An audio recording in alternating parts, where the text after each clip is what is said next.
Hello there. I'd like to take this time to invite you and your family to join us for the St.Luke Baptist Church program. So sit back, relax, and enjoy the program. It comes from someone else. Yeah. That's the Lord. It's free. Thank you, Lord. Thank you, Lord. And even while we were yet sinners,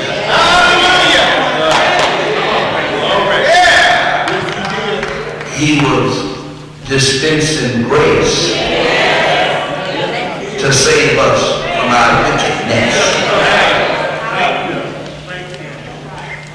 It's grace. It's great. Some of us in church think we can work it out. Ain't enough of positions in the church. Well, come on. Ain't enough people to fill positions in the church to work it out. You don't have to work to get it. Yes. Lord God. If that was so, I would say who I want to say, bless who I want to bless, and boast about after I do it. He said, it's a gift, not of works, lest any man should brag. It's grace. It's great. That's a song we sang, Amazing Grace, how sweet the sound. That's one of the most beloved hymns of the church. And in fact, it is the hymn of the church. This hymn was once the staple of the Christian church. This hymn was once the staple of the Christian church. I can remember in my lifetime growing up in that little country church down south. We didn't have trained musicians. We didn't have Steinway and Son piano, nor a Hammond organ. But there was hardly a Sunday that went by that Amazing Grace was not sung in that church. There was not hardly a Sunday that went by that somebody didn't meter out Amazing Grace. Now, the question to me is this. If the grace was so amazing, and the sound was so sweet, then someone tell me, why have we quit singing Amazing Grace?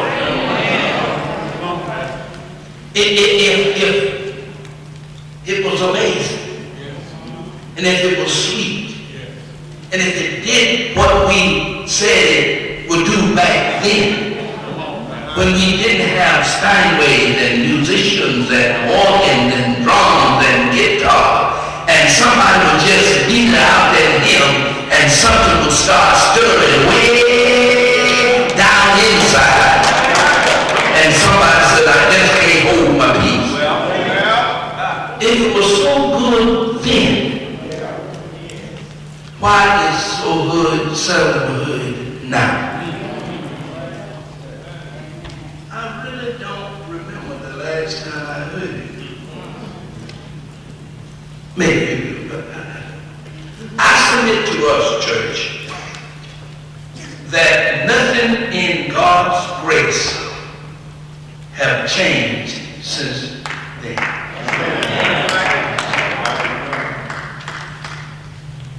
Nothing has been substituted, replaced, altered, or diluted.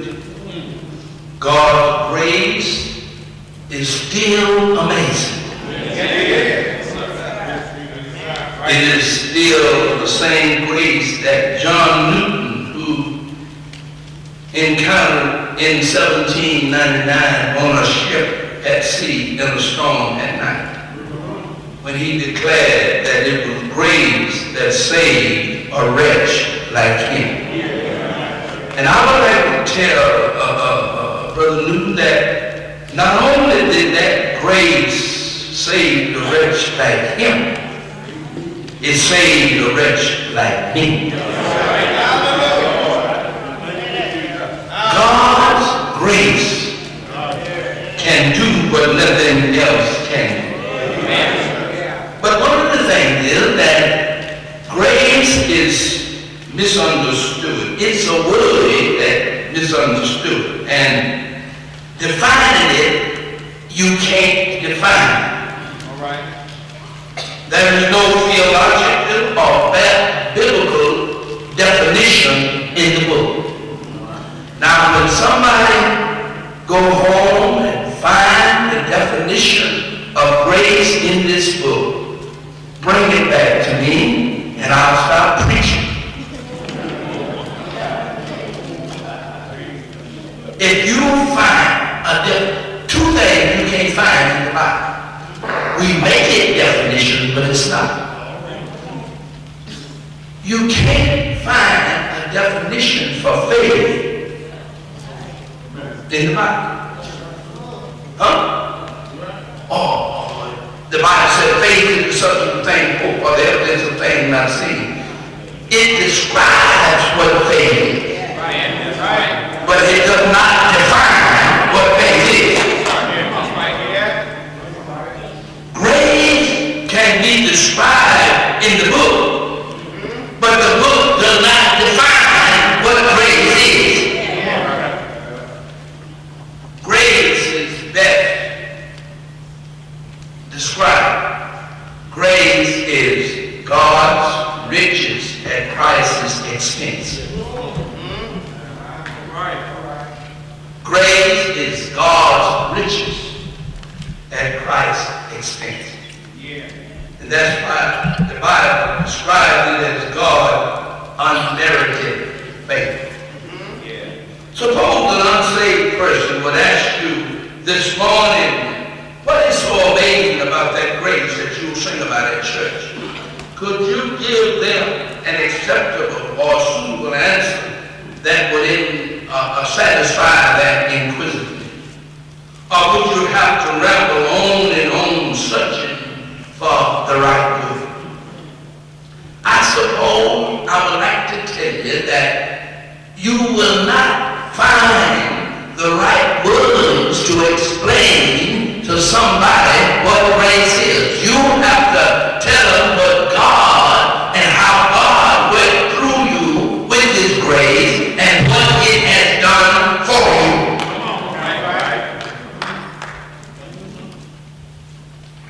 Philip Yancey talks about in his book, The Jesus I Never Knew. He raised some very interesting questions about this Jesus of Nazareth and this grace of God stuff. He asked, what is it about the Christian religion and the grace of God that makes it so remarkably different from another religion? I have to tell him, I don't know. What makes God's grace so incredibly wonderful that another religion don't have? I have to tell him, I don't know. What is about this religion that just singing the song creates such an unspeakable joy? I have to tell him it's something on the inside. I really can't explain. Something on the inside that makes me act strange. Whatever it is, I don't know it, but I know it's something on the inside.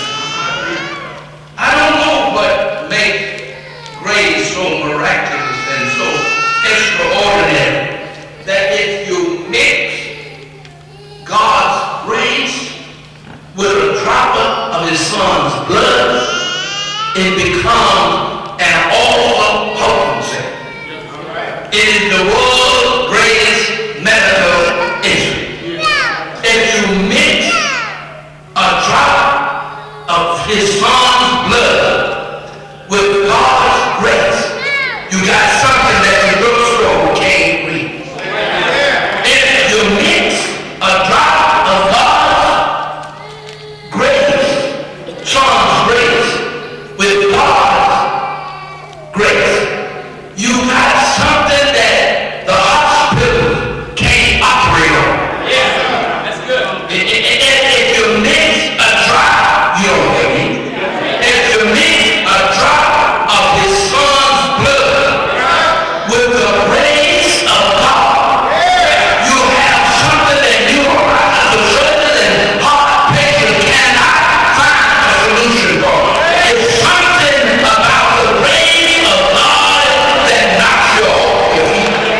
you really didn't know him.